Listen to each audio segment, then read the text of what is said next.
وہ تہذیب کی قریب بھی نہیں ہے، اس کو بدل دے گا۔ دوسرا یہ ہے کہ زمین میں فساد مچا دے گا۔ یہ فرعون نے خدشہ ظاہر کیا۔ آج تھوڑا سا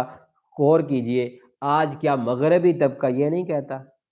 کہ یہ اگر مسلمانوں کی کہیں کسی خطے میں حکومت آ گئی تو یہ جی یہ نظام بدل دیں گے، یہ نظام جی ظالم ہوگا، یہ جی زمین پر فساد ہوگا، فلاں ہوگا، یہ ڈنڈورا ہے، جیسے چور مچائے شور والی بات ہے وہی ہے۔ آج دیکھو جیسے مغرب میں قتل و غارت ہو رہی ہے، مغربی کلچر والے جو انسانیت پہ ظلم و ستم کر رہے ہیں، مسلمان تو کوئی نہیں کرتا، مسلمان تو اس کو اچھا ہی نہیں سمجھتا،